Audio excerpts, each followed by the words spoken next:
So hello everybody, welcome back to Vini की दुनिया। Hope all of you are doing great. तो ये जो फुटेज है ये हमारी 31st की फुटेज है। तो 31st पे बहुत कुछ स्पेशल तो नहीं किया, लेकिन हाँ, क्योंकि बच्चों की भी छुट्टी थी और सौरभ की भी छुट्टी थी, तो सुबह उठ करके थोड़ा ब्रेकफास्ट वगैरह करके हम दोपहर में निकल गए बाहर थोड़ा बहुत वेगा बॉन्डिंग करने के लिए। तो थोड़ी बहुत की वेगा बॉन्डिंग, यहाँ वहाँ घूमे, थोड़ी सी विंडो शॉपिंग की और बाहर कुछ खाया पिया, एंड दैट्स इट। फिर थोड़ा मस्ती वस्ती कर शाम तक हम लोग घर वापस आ गए। तो शाम को घर आते ही असली फन शाम को शुरू हुआ जब हमने स्टार्ट किया अपने खाने का कार्यक्रम।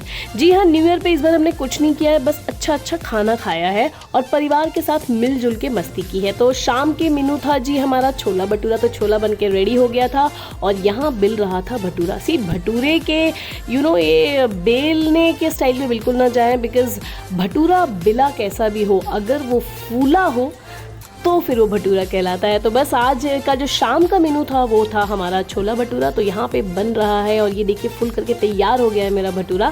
तो बस भटूरे खाए और मूवी देखी और 12 बजने का वेट किया और 12 बजते ही कहा आपस में और आप सभी लोगों को हैप्पी न्यू ईयर।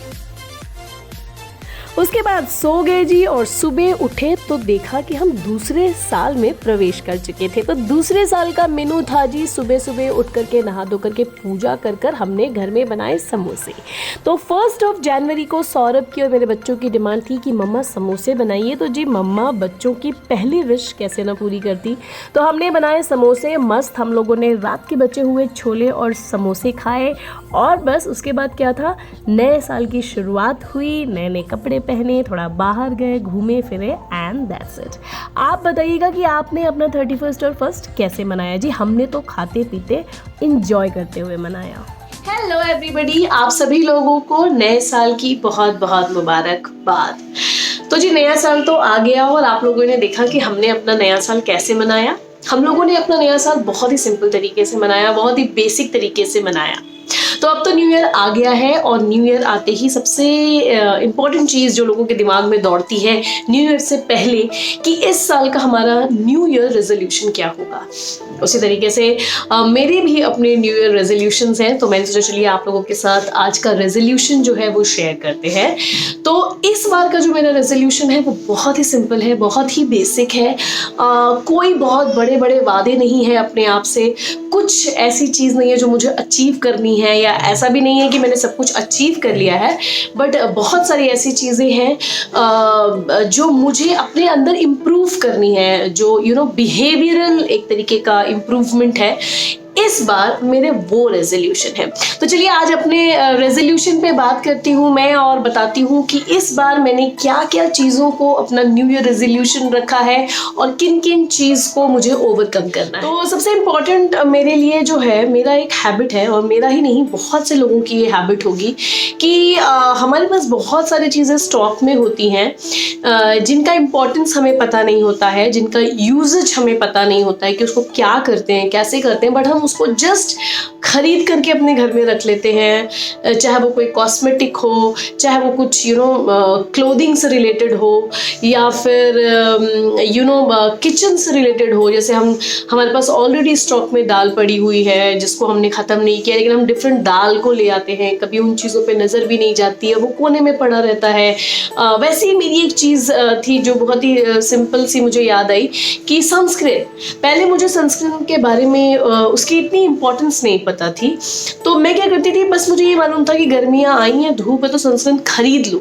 लेकिन सनस्क्रीन को मैं कभी लगाती नहीं थी, या 1-2 बार लगाया उसके बाद मैं भूल गई, या मुझे बड़ी वो लगाने के बाद ना बड़ा हैवी सा फील होता था, तो मैं उसको यूज़ नहीं करती थी कभी भी। लेकिन मेरे पास थे बहुत सारे सनस्क्रीन, अभी भी बहुत सारे हैं। लेकिन अब मैंने अपने बिहेवियर में ये चेंज सोचा है कि मैं धीरे धीरे इसको इम्प्लीमेंट करूँगी, और मैं पिछले 1-2 महीने से इसको इम्प्लीमेंट कर भी रही हूँ कि अब जो भी चीज़ मेरे पास स्टॉक में है, चाहे वो मेरे कॉस्मेटिक से रिलेटेड हो, चाहे वो मेरी क्लोथिंग से रिलेटेड हो, चाहे वो मेरे किसी भी चीज़ के, किचन के, घर के डेकोरेशन, चादर वगैरह, जिन भी चीज़ों से रिलेटेड हो, पहले जो ऑलरेडी मेरे पास स्टॉक में है मैं उसको अटमोस्ट यूटिलाइजेशन करूँगी उस चीज़ का, और उसके बाद ही मैं कुछ नई चीज़ खरीदने के बारे में सोचना। नंबर 2 तो हमेशा कि अपने हेल्थ के ऊपर ध्यान देना, वो मेरा हमेशा का रेजोल्यूशन रहा है। अगर आपने मेरा लास्ट ईयर रेजोल्यूशन भी देखा होगा तो अपने वेट को चेक में रखना, टाइम से खाना, कम खाना, पौष्टिक खाना, ये सारी चीज़ें हमेशा से मेरे रेजोल्यूशन में रहती है। Third, paying more attention towards my skin and hair.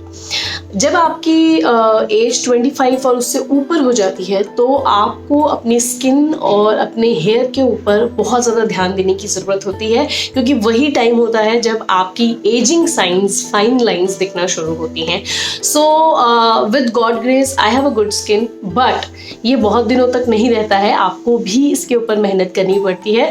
सो अभी तक जैसे मैंने आपको स्टार्टिंग में ही बताया कि मेरे पास बहुत तरीके की सनस्क्रीन है, बट मैं उन पर ध्यान नहीं देती थी, या मुझे उसकी ज़्यादा इम्पोर्टेंस नहीं पता थी कि सनस्क्रीन को क्यों अप्लाई करना चाहिए, उसकी क्या इम्पोर्टेंस होती है। लेकिन अब मुझे जब से इसके बारे में और इसकी इम्पोर्टेंस का पता चला है तो तब से मैंने इसको अपनी डेली लाइफ में, और अब आई स्वेयर बाय सनस्क्रीन, मैं बिना सनस्क्रीन, इनफैक्ट मैं उठते ही अपना जब मॉर्निंग रूटीन करती हूँ उसी समय ही मैं सनस्क्रीन अप्लाई करती हूँ।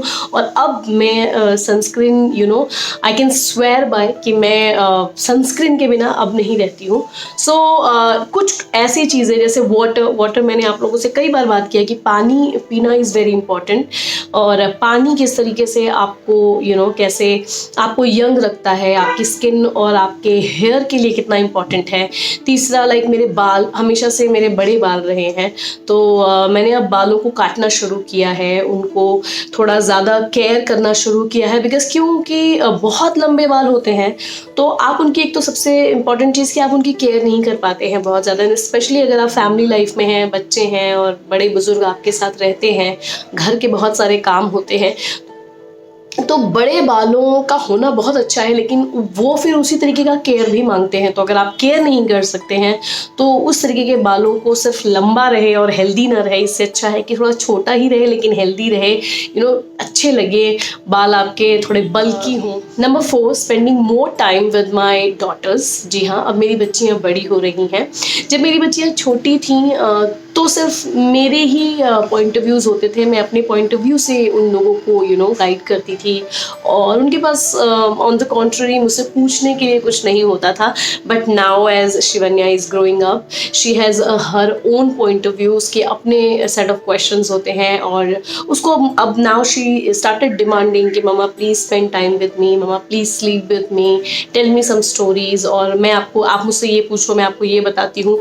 तो अब क्या होता है कि अगर आपने प्रॉपर टाइम अपने बच्चे को डेडिकेट नहीं किया हुआ है तो वो सारे क्वेश्चंस और वो सारी क्वेरीज और वो अटेंशंस कहीं ना कहीं आपको बर्डन लगने लगती है, आप इरिटेट होने लगते हैं, फिर आप कहते हैं यार तुम अपना काम करो एंड प्लीज़ पे। तो क्या होता है कि ना, अगर अभी हम उनको टाइम नहीं दे रहे हैं, जब वो हमसे टाइम मांग रहे हैं, तो कल ऐसा आएगा कि फिर उनके पास हमारे लिए टाइम नहीं होगा, और फिर वो सारे अटेंशन और वो सारे क्वेरीज के आंसर वो कहीं बाहर सर्च करने लग जाएंगे, तब हमें प्रॉब्लम होगी। और फिर हमें रियलाइज़ होगा कि जब ये हमारे पास आ रहे थे तब हमारे पास टाइम नहीं था, अब हमें इनसे टाइम मांगना पड़ रहा है और इनके पास हमारे लिए टाइम नहीं है। अब ज़्यादा से ज़्यादा वीडियोस मुझे बच्चों पे बनाने हैं, क्योंकि मेरा मैक्सिमम टाइम जो है वो शिवन्या के ऊपर ही जाता है, या तो उसको पढ़ाते हुए, या उसके ओलंपियाड की प्रिपरेशन कराते हुए, या उसके लिए क्वेश्चन पेपर्स बनाते हुए। तो मेरे पास एक्चुअल में अब टाइम नहीं होता है कि मैं कोई डिफरेंट टॉपिक्स पे वीडियोस बनाऊं। तो आपने देखा भी होगा कि पिछले कई टाइम से मेरे वीडियोस भी धीरे धीरे कम आ रहे हैं, और उसका रीज़न ही ये है कि मैं बहुत ज़्यादा ऑक्यूपाइड रहती हूँ शिवन्या को लेकर के। सो नाउ आई थॉट कि अभी जो मैं अपनी लाइफ में कर रही हूँ मैं उसी पे वीडियोज़ बनाऊँ, तो I will dedicate more videos for kids, be it their studies, their health care, their skin care, their hair care, whatever. So अब जो भी लोग, या तो आप मेरे एज के हैं या तो मेरे जिनके बच्चे मेरे बच्चों के एज ग्रुप के हैं, आप लोगों के लिए बड़े सारे वीडियोस आने वाले हैं। So please do watch my videos and my subscribe to my channel. अभी तक अगर आपने सब्सक्राइब नहीं किया हुआ है तो सो यही कुछ रेजोल्यूशन है, छोटे छोटे रेजोल्यूशंस हैं और कुछ चीज़ें हैं जो मेरी बकेट लिस्ट बोल बोल के मैंने अभी तक वीडियो नहीं बनाया। वो मैंने इसलिए नहीं बनाया क्योंकि कुछ एक आधी चीज़ें हैं जिनको मुझे अभी फिनिश करना है और आने वाले कुछ 2-4 हफ्तों में वो चीज़ें हो भी जाएंगी, तब बनाने में मज़ा आएगा मुझे अपने बकेट लिस्ट के ऊपर वीडियो। तो वो कुछ चीज़ें हैं जो पिछले साल की थी, उसको इस साल कंप्लीट करना है। और रेजोल्यूशन का क्या है जी, रेजोल्यूशन तो समय के साथ बदलता रहता है। अभी मुझे ये समझ में आ रहा है तो मैं ये कर रही हूँ, और आगे देखिए लाइफ में यही सेट 5 चीज़ें तो मुझे करनी नहीं है, बहुत सारी चीज़ें आगे भी होंगी, जैसे जैसे होती जाएंगी आपको बताती जाऊंगी। So that is all for today. आज का वीडियो यही था। पहले मुझे लगा कि मैं कुछ और वीडियो पोस्ट करूं, लेकिन फिर मुझे लगा कि नहीं, पहले अपने रेजोल्यूशन का वीडियो तो पोस्ट कर लेती हूँ, उसके बाद इस साल मैं कोई और वीडियो पोस्ट करूंगी। तो ये मेरे इस साल का पहला वीडियो है। होप करती हूँ कि आज का वीडियो आप लोगों को अच्छा लगा होगा। अगर अच्छा लगा होगा मेरा वीडियो तो प्लीज़ मेरे चैनल को लाइक और सब्सक्राइब ज़रूर करिएगा। तो बस आज के लिए यहीं तक, और आपकी क्या क्या रेजोल्यूशन है अगर आप ज़रूरी समझे तो प्लीज़ मेरे साथ ज़रूर शेयर करिएगा। That is all for today. Bye.